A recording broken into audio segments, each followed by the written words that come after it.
Hello అందరికీ welcome back to my channel Joyeshna Kritik. So చాలా days తర్వాతనైతే లాంగ్ వీడియోతో వస్తున్నాను. కొంచెం బిజీ ఉండే పిల్లలతోని. సో ఇదైతే చాలా లాంగ్ బ్యాక్ తీసిన వీడియోనే. మా పాపకి పుట్టెంటుకలు తీయకముందు ఎప్పుడు టైం కుదిరి దీన్ని ఎడిట్ చేసి పెడుతున్నాను. సో మేమైతే ఒకరోజు పిల్లలు బోర్ కొడుతుందని చెప్పి పక్కనున్న ప్రియదర్శిని పార్క్ అయితే వెళ్ళాము. సో ప్రియదర్శిని పార్క్ అంటే ఇది ఇక్కడనే లింగోజిగూడలో. సో పిల్లలు అయితే చాలా చాలా ఎంజాయ్ చేస్తారండి. బాల్ బ్యాట్ అలానే ఒక స్పీకర్ తీసుకొని వెళ్ళాము.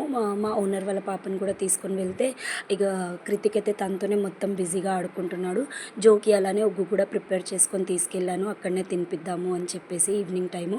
సో జో అయితే ఇలా చక్కగా ఒగ్గు మొత్తం తినేసి హ్యాపీగా తన ఆట తన ఆడుకుంటూ బిజీగా ఉండే. అండ్ అలానే మా హస్బెండ్ స్పీకర్ తీసుకొచ్చాడు కదా, హ్యాపీగా సాంగ్స్ పెట్టుకున్నాము. సో మాతో పాటు పక్కన వాళ్ళు కూడా బాగా ఎంజాయ్ చేసేసారనమాట మ్యూజిక్ని. సో మేమైతే ఈవినింగ్ అంతా ఇలా హ్యాపీగా స్పెండ్ చేసాము. అగోది కృతిక్ అండి పరిగెత్తుతూనే ఉన్నాడు, ఒక్క నిమిషం కూడా అసలు పార్క్లో కూర్చోలేదు. సో మేమైతే ఇలా ఆ డేని బాగా ఎంజాయ్ చేసేసాము. ఇక్కడ చూడండి మా బుజ్జి తల్లి ఏం చేస్తుందో, వాటర్ ఎలా తాగుతుందో. సో ఇది కొంచెం తీట ఎక్కువ అయిపోయిందండి ఈ మధ్య. హెయిర్ కటింగ్ తర్వాతనైతే ఇంకా ఎక్కువైంది. చూడండి ఇలా నా చేయిని కొరికేస్తుంది. అది కరెక్ట్గా తన పంటికి తగలట్లేదని చెప్పి ఏడుస్తుంది, స్కిన్ రావట్లేదంట. సో బేబీ పుట్టెంటుకలు తీసిన తర్వాతనైతే ఇంకా అల్లరి ఎక్కువైందండి. సో మీరేమైనా కామెంట్స్లో నాకు చెప్పండి, అలా అందరి పిల్లలకు అవుతుందా లేకపోతే కొంతమందికేనా? సో ఇలా ఆల్మోస్ట్ నైట్ వరకు 8 వరకు అక్కడనే టైం స్పెండ్ చేసాము.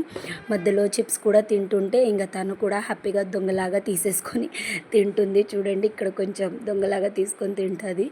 ఇలా హ్యాపీగా ఎంజాయ్ చేసాము. ఇంకా తన ఇరిటేట్ అయ్యే టైంకి అయితే మేము రిటర్న్ వచ్చే ప్లాన్ అయితే చేసుకున్నామండి. సో డే అయితే ఇలా బాగానే స్పెండ్ చేసాము. ఇక్కడ చూడండి ఎలా తీసుకొని తింటుందో చిప్స్ అయితే.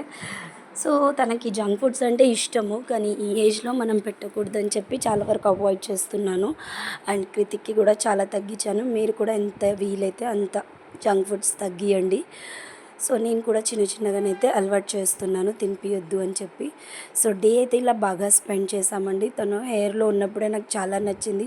అలానే గుండులో బాగాలేదని కాదు, చాలామంది పిల్లలు గుండులో బాగుండరు, కానీ మా బుడ్డదైతే గుండులో కూడా చాలా క్యూట్గా ఉంది. చాలామంది చెప్పారు ఆ విషయము.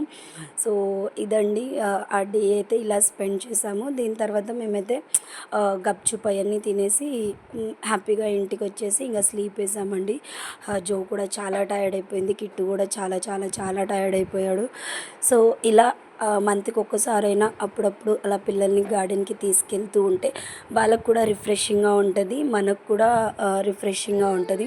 సో ఎప్పుడు ఇంట్లోనే కాకుండా అప్పుడప్పుడు ఇలా ట్రై చేయండి. మీరు బిజీ ఉన్నా కూడా ఆ బిజీ స్కెడ్యూల్లో కొంచెం టైం తీయండి పిల్లల కోసం. స్పెషల్లీ డాడ్స్కి చెప్తున్నాను, ఎందుకంటే ఇలాంటి వాటిలో తీసుకెళ్ళాలంటే ఫస్ట్ డాడే రెడీగా ఉండాలి. సో డాడ్కి అయితే నేను స్పెషల్గా చెప్తున్నాను, ప్లీజ్ మీ పిల్లల కోసం టైం తీయండి, పిల్లల్ని తీసుకెళ్ళండి బయటికి. మీరు కూడా ఎక్కువ టైం స్పెండ్ చేయండి. సో మదర్ అంటే 24/7 ఉంటుంది. సో ఫాదర్కి ఇలాంటి టైంలోనే ఉంటారు కాబట్టి టైం తీయండి. సో ఇలా మా డే అయితే స్పెండ్ అయిందండి. Thank you for watching my videos. Thank you so much.